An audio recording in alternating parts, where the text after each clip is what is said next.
Welcome back to my channel. ಹೊಸದಾಗಿ channel ನೋಡ್ತಾ ಇದ್ದರೆ ಸಬ್ಸ್ಕ್ರೈಬ್ ಮಾಡಿಕೊಂಡು ಸಪೋರ್ಟ್ ಮಾಡಿ. ಸಚ್ಚಿದಾನಂದ ಸಾಯಿನಾಥ್ಗೆ ನಮಸ್ಕಾರ ಮಾಡುತ್ತಾ ಸಾಯಿನಾಥರ ಅನುಗ್ರಹ ಎಲ್ಲರ ಮೇಲೂ ಇರಲಿ ಅಂತ ವಿಡಿಯೋ ಪ್ರಾರಂಭ ಮಾಡ್ತಾ ಇದ್ದೀನಿ. ಸ್ನೇಹಿತರೆ, ಇದು ವೆರಿ ಪವರ್ಫುಲ್ ರೆಮಿಡಿ ಅಂತ ಹೇಳಬಹುದು. ಇದು ನಮ್ಮ ಮನೆಯ ಹತ್ತಿರನೇ ಇರುತ್ತೆ, ಆದರೆ ಈ ಗಿಡಗಳನ್ನು ನಾವು ಅಷ್ಟೊಂದು ಅಬ್ಸರ್ವ್ ಮಾಡೋಕ್ಕೆ ಹೋಗಲ್ಲ. ಒಂದು ಸೌಂದರ್ಯವರ್ಧಕವಾಗಿ ಕೂಡ ಇದನ್ನು ತಗೊಳ್ತೀವಿ, ಆದರೆ ಇದು ಆಧ್ಯಾತ್ಮಿಕವಾಗಿ ಕೂಡ ತುಂಬಾ ಒಳ್ಳೆಯದಾಗುತ್ತೆ. ಇದನ್ನು ನಮ್ಮ ವ್ಯಾಪಾರದ ಸ್ಥಳಗಳಲ್ಲಿ ಮನೆಯಲ್ಲಿ ಕಟ್ಕೊಂಡಾಗ ಇದು ಯಾವ ಥರ ಹಸಿರಾಗಿರುತ್ತೆ, ಯಾವ ಥರ ಬೆಳೀತಾ ಬರುತ್ತೆ, ಇದರಲ್ಲಿ ಏನು ಕೊಳ್ತೋದ್ರೆ ನಮ್ಮ ಜೀವನ ಡಿಸೈಡ್ ಆಗುತ್ತೆ. ಸ್ನೇಹಿತರೆ, ನಾವು ಅಭಿವೃದ್ಧಿ ಆಗ್ತಾ ಇದ್ದೀವಿ ಅನ್ನೋದಾದರೆ ಅದು ಸೂಚನೆ ಕೊಡುತ್ತೆ. ನಮಗೇನಾದರೂ ಕಷ್ಟಗಳು ಬರ್ತಾ ಇದೆ ಅಂದರೆ ಅದು ಸೂಚನೆ ಕೊಡುತ್ತೆ. ಅಷ್ಟು ಚೆನ್ನಾಗಿರುತ್ತೆ. ಇದನ್ನು ನೀವು ತಪ್ಪದೆ ಈ ಬರುವ ಒಂದು ಶಿವರಾತ್ರಿಗೆ ಮಾಡಿಕೊಳ್ಳಿ.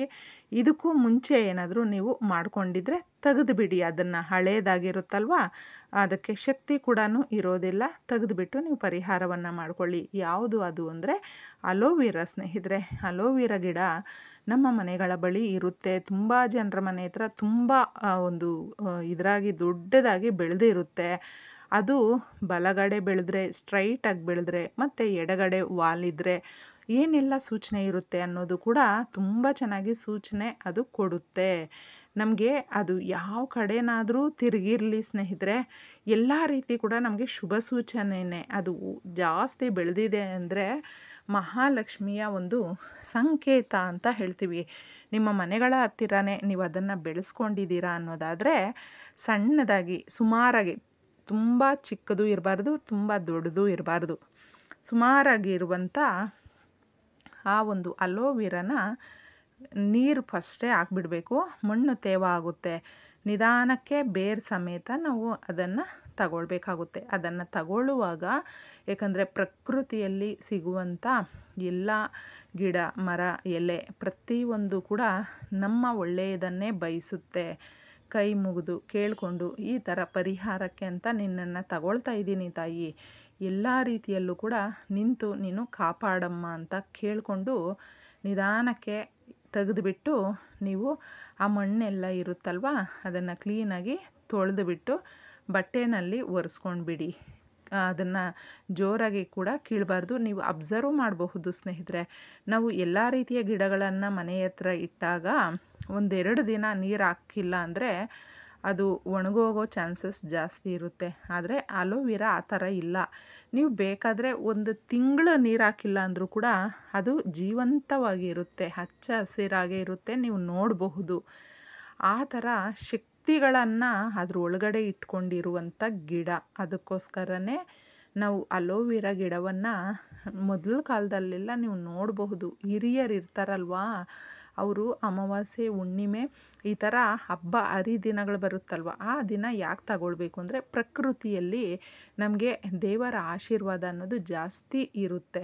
ಅದಕ್ಕೋಸ್ಕರ ಆವಾಗ ಹಬ್ಬ ಹರಿದಿನಗಳು ಅಂದರೆ ನಮ್ಮ ಮನಸ್ಸು ಕೂಡ ತುಂಬ ಚೆನ್ನಾಗಿರುತ್ತೆ, ಒಂದು ಪಾಸಿಟಿವ್ ಆಗಿರುತ್ತೆ. ಆ ಸಂದರ್ಭಗಳಲ್ಲಿ ನಾವು ಮಾಡಿಕೊಂಡಾಗ, ಏಕೆಂದರೆ ಸಂತೋಷದಿಂದ ಇರ್ತೀವಲ್ವ, ಪರಿಹಾರಗಳು ಕೂಡ ಬೇಗನೆ ನಮಗೆ ಚೆನ್ನಾಗಿ ರೀಚ್ ಆಗುತ್ತೆ. ಅದಕ್ಕೋಸ್ಕರ ಹಬ್ಬಗಳಲ್ಲಿ ಹಾಗೂ ಅಮಾವಾಸ್ಯೆ ಹುಣ್ಣಿಮೆ ದಿನಗಳಲ್ಲಿ ಮಾಡಿಕೊಳ್ಬೇಕು. ನಿಮಗೆ ಈಗ 26ನೇ ತಾರೀಕು ನಮಗೆ ಎಲ್ಲ ಶಿವರಾತ್ರಿ ಬರ್ತಾ ಇದಲ್ವಾ, ಆ ದಿನ ಈ ಪರಿಹಾರವನ್ನು ಮಾಡಿಕೊಳ್ಳಿ.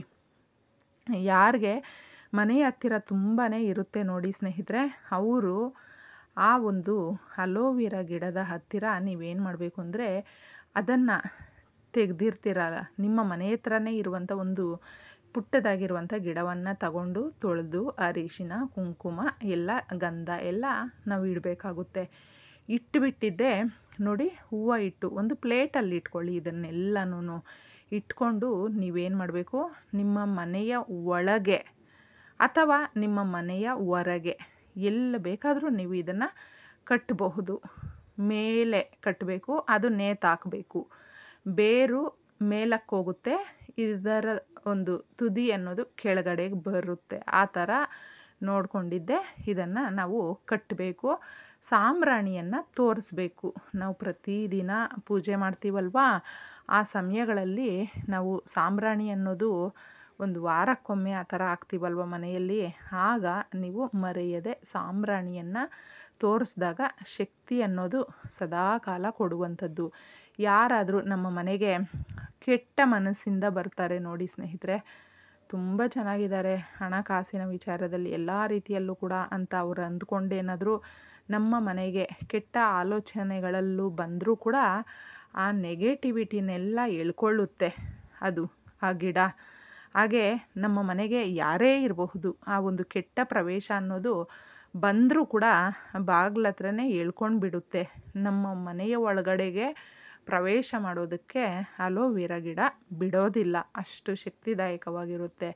ಇದನ್ನು ಜಾಸ್ತಿ ದಿನ ಕೂಡ ನೀವು ಇಟ್ಕೊಳ್ಳೋದಕ್ಕೆ ಹೋಗಬೇಡಿ. ಏನಾದರೂ ನಮಗೆ ಕಷ್ಟಗಳು ಬರ್ತಾ ಇದೆ ಅಂದರೆ ಅದೊಂಥರ ಒಣಗೋಗಿರೋ ರೀತಿಯಲ್ಲಿ ಯೆಲ್ಲೋ ಕಲರಲ್ಲಿ ಬರುತ್ತೆ, ಅಥವಾ ಗೊತ್ತಾಗ್ಬಿಡುತ್ತೆ ನಮಗೆ ಅದರ ಒಂದು ಕಲ್ಲರು ಯಾವ ಥರ ಆಗ್ತಾಯಿದೆ ಅಂತಂದ್ಬಿಟ್ಟು. ಆಗ ನೀವೇನು ಮಾಡಬೇಕು ಅಂದರೆ ಭಯ ಪಡೋದೇನೂ ಇಲ್ಲ.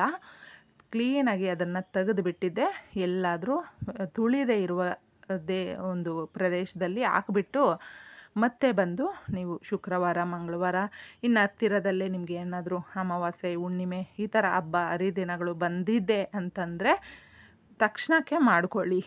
ಆ ಕಷ್ಟಗಳು ಎಳ್ಕೊಂಡು ಅದರ ಸೂಚನೆ ನಮಗೆ ತೋರಿಸುವಂಥದ್ದು ಸ್ನೇಹಿತರೆ, ಅದಕ್ಕೋಸ್ಕರ ಭಯಪಡಬೇಡಿ. ಇನ್ನು ಇದನ್ನು ಸೇಮ್ ನಮ್ಮ ವ್ಯಾಪಾರದ ಸ್ಥಳದಲ್ಲೂ ಕೂಡ ಮಾಡಬಹುದು. ಜನರ ದೃಷ್ಟಿ, ಅವರ ಮನಸ್ಸಲ್ಲಿರುವ ಕೆಟ್ಟ ಆಲೋಚನೆಗಳು ಎರಡೂ ಕೂಡ ನಮಗೆ ತಾಗೋದಿಲ್ಲ. ಆ ಥರ ತಾಗಿದ್ರೆ ಯಾವ ಥರ ಎಫೆಕ್ಟ್ ಇರುತ್ತೆ ಅನ್ನೋದು ಎಲ್ರಿಗೂ ಗೊತ್ತಿರುವಂಥದ್ದೇ. ತುಂಬಾ ನಾವು ಡೌನ್ಫಾಲ್ ಆಗಿಬಿಡ್ತೀವಿ, ವ್ಯಾಪಾರ ಅನ್ನೋದು ಕೆಳಗಡೆ ಬಿದ್ದೋಗಿಬಿಡುತ್ತೆ, ಜನಗಳು ಬರೋದೇ ಇಲ್ಲ. ಇನ್ನು ಮನೆಯಲ್ಲೂ ಅಂದರೆ ಕಿರಿಕಿರಿ ಜಗಳಗಳು ಜಾಸ್ತಿ, ಮನೆಯಲ್ಲಿ ಹೊಂದಾಣಿಕೆ ಇರೋದಿಲ್ಲ, ಅಭಿವೃದ್ಧಿ ಅನ್ನೋದು ಕುಂಠಿತ ಆಗಿಬಿಡುತ್ತೆ. ಇದನ್ನೆಲ್ಲನೂ ನೋಡಿಕೊಂಡು ನಾವು ಮಾಡಿಕೊಂಡಾಗ ಎಲ್ಲ ರೀತಿ ಕೂಡ ಒಂದು ಶ್ರೀರಕ್ಷೆಯಾಗಿ ಆ ಗಿಡ ನಮಗೆ ಇರುತ್ತೆ. ಅದಕ್ಕೋಸ್ಕರನೇ ಅಲೋವೆರಾಗೆ ಅಷ್ಟು ಶಕ್ತಿ ಇದೆ ಅಂತ ಹೇಳುವಂಥದ್ದು. ಈ ರೀತಿಯ ಸಂದರ್ಭಗಳನ್ನು ಯಾವಾಗಲೂ ಅಷ್ಟೇ ಉಪಯೋಗ ಪಡಿಸ್ಕೊಳ್ಳಿ. ಸಾಂಬ್ರಾಣಿ ಹಾಕಿ ತುಂಬ ಚೆನ್ನಾಗಿರುತ್ತೆ, ಮಾಡ್ಕೊಂಡು ನೋಡಿ. ಒಳ್ಳೆಯದಾಗಲಿ. ಧನ್ಯವಾದಗಳು.